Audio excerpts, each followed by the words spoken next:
It is obvious that they are busy attempting to buy voters with questionable projects. They haven't looked after the people of St. Lucia. They haven't really cared for the people of St. Lucia during this COVID pandemic. Former Prime Minister Dr. Kenny Anthony backs up this assertion by pointing to St. Lucia's mortality rate when compared to other Eastern Caribbean territories. How do you explain the fact that among the Eastern Caribbean islands, St. Lucia is the worst in the handling of COVID? We have the highest number of deaths among the Eastern Caribbean islands and very high number of cases. And surely a government can't commend itself to the electorate on that basis, but more important, they haven't reached and touched the lives of the people of St. Lucia. People are suffering. The Beaufort South MP is unnerved by policy prescriptions which tout growth and production while sidelining, in his estimation, the welfare of citizens who are not looking for a handout but a helping hand in these perilous times.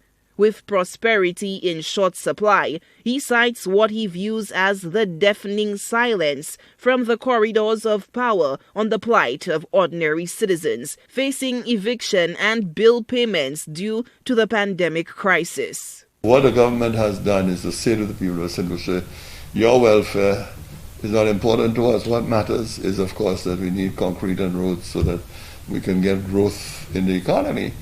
And I can tell you it'll be a mountain to climb because of the very serious state of the St. Lucian economy.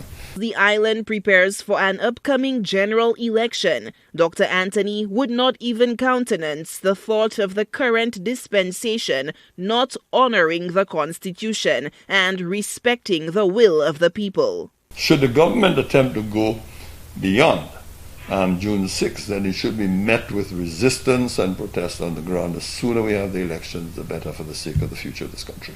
June 6th, 2021 will mark 5 years since the last election. An election can be held no later than 90 days after the 5th anniversary of the first sitting of Parliament, which in this case took place on July 12, 2016. Therefore, St. Lucians can go to the ballot booths no later than October 12. But Dr. Anthony notes that no administration has even exceeded the 5th anniversary of the previous poll. And assuming the government is going to Parliament sometime in April to look to get approval of its budgetary policy statement, and I suspect that this is going to be a very interesting and fascinating debate if they choose to do that. Then you're talking of an election possibly mid-May towards the end of May going into early June. So anytime between mid-May and very early June, I would expect a general election. The upcoming general election is being billed as one of the most consequential in recent history. Dr. Anthony hints at challenging times ahead, given the enormous setbacks of the pandemic-induced recession that has resulted in rising unemployment, ballooning debt, and chronic fiscal and structural problems. This, he argues, will require tough decisions and sound judgment to guide St. Lucia out of the deep economic morass. It's left to be seen who the nation will entrust with the leadership of the country for the next 5 years. Solange Alfred, HTS News4orce.